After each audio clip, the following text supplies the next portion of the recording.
before his face appeared on currency and his name echoed through history. George Washington was just a young boy growing up in the British colony of Virginia. But even in his early years, there was something different about him. Something steady, observant, and quietly ambitious. Born into a modest plantation family, George did not grow up with great wealth or formal education like many of the elite boys of his time. Instead, he learned from the land, from hard work, and from watching the world around him closely. He studied mathematics, map-making, and survival skills that would later shape his destiny in ways no one could have predicted. As a teenager, George was already drawn to discipline and responsibility. While others his age were thinking only of games and leisure, he was measuring land, studying military tactics, and dreaming of something greater than plantation life. He saw how the American colonies were controlled by distant rulers in Britain. And though he was still young, he began to understand a powerful idea forming quietly in the background: freedom. His first real step into history came when he joined the colonial militia.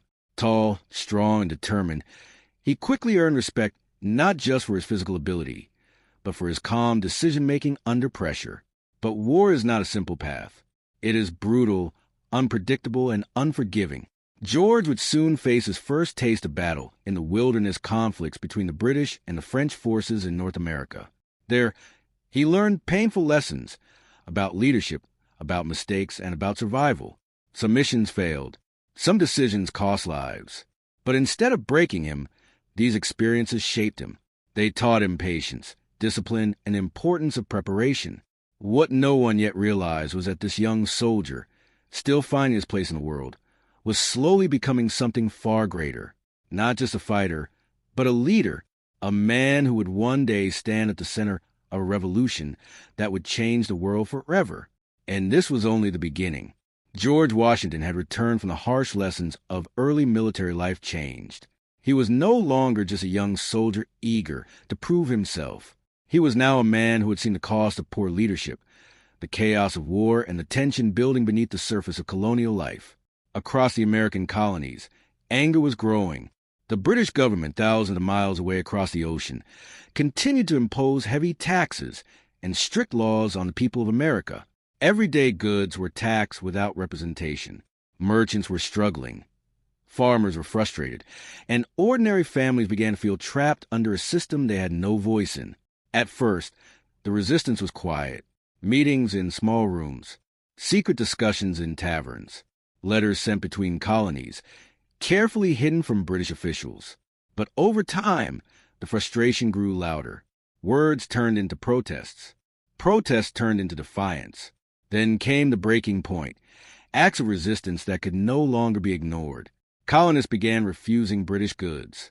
Tensions exploded in cities like Boston, where anger finally spilled into the streets. The idea of independence, once only whispered, was now being spoken openly.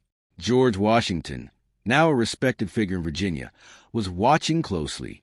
He was not yet the face of the revolution, but he was already being noticed. His calm nature, military experience, and reputation for discipline made others trust his judgment. He understood something important.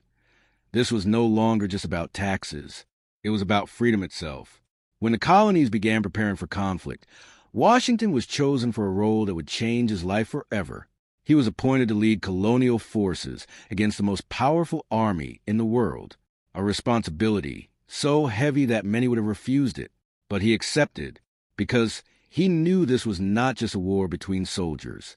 It was a fight that would decide whether a new nation would be born, or crushed before it ever had the chance to exist. And as the first shots of revolution were being prepared, history was quietly stepping into motion. When war finally erupted, the colonies faced a terrifying reality. They were going up against the most powerful military force in the world. George Washington was now officially appointed commander of the Continental Army. It was a moment that carried no celebration, only weight. He was not leading a well-trained, well-equipped force. Instead, he was leading farmers, blacksmiths, and volunteers, men who had courage but little experience in war. Across the battlefield stood the British Empire, disciplined soldiers, professional officers, advanced weapons, years of military dominance. To many observers, the outcome seemed already decided. But Washington understood something others did not. This war would not be won by strength alone. It would be won by endurance, strategy, and belief. At the beginning, things were difficult. The Continental Army struggled with shortages of food, weapons, and even clothing. Soldiers deserted. Morale dropped. Some battles ended in retreat. Washington faced criticism from within and pressure from all sides.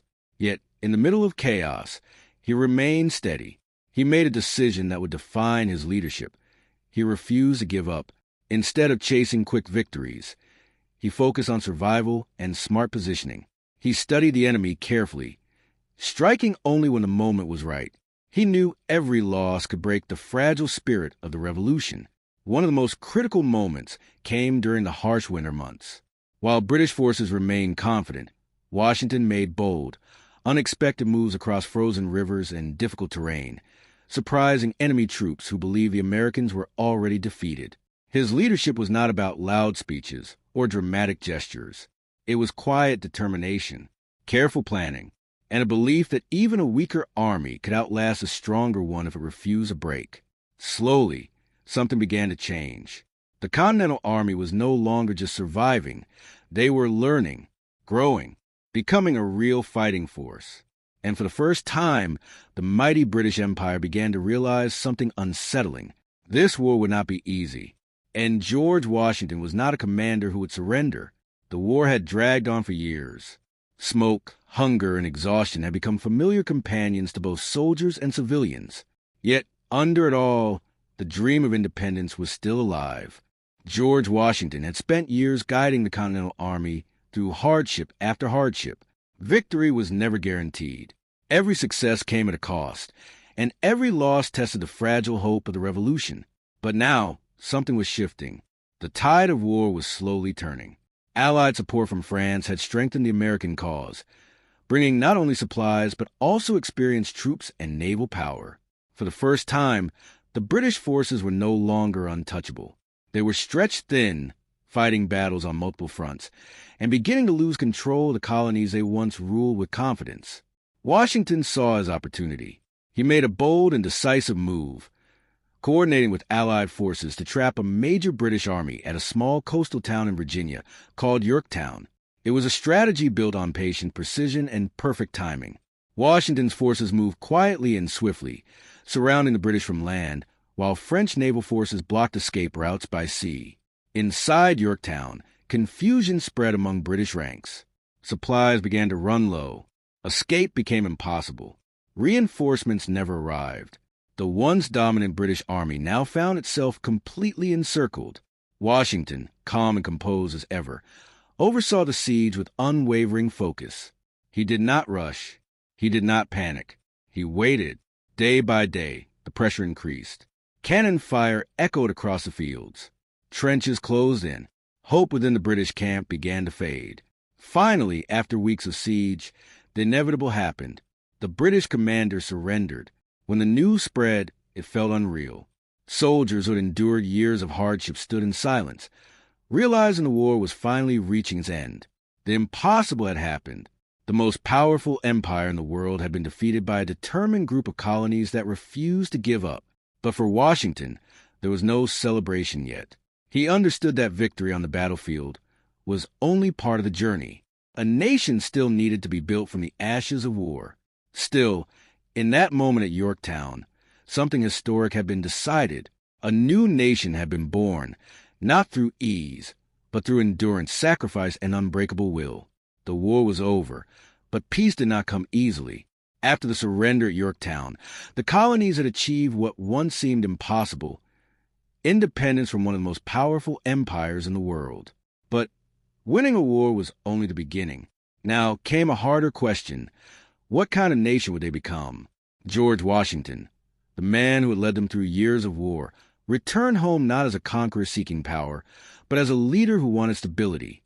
Many expected him to take control, perhaps even rule as a military leader.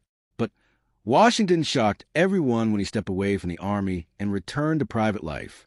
He believed something radical for his time, that true freedom meant not clinging to power, but giving it back to the people. However, the young United States was struggling. The states were divided. The economy was weak, and there was no strong central government to hold everything together. Without unity, the dream of independence risked collapsing into chaos. Reluctantly, Washington was called back into public service. His leadership was needed again, not on the battlefield, but in building a nation. When the new Constitution was finally created, he was unanimously chosen as the first president of the United States. He did not seek the role. In fact, he hesitated. He understood the weight of responsibility better than anyone. If he failed, the entire experiment of American independence could fail with him. As president, Washington focused on unity above all else. He built institutions from nothing, set important traditions, and guided the fragile nation through its earliest challenges. He refused to become a king, even when some suggested it. Instead, he set the powerful example that leadership should serve the people, not rule over them. His time in office was not about personal glory. It was about laying a foundation strong enough for future generations. When he eventually stepped down after 2 terms, he set another historic precedent: peaceful transfer of power. By the time he retired, George Washington was no longer just a military leader or a president. He had become something greater in the eyes of history, the symbol of a new nation's birth.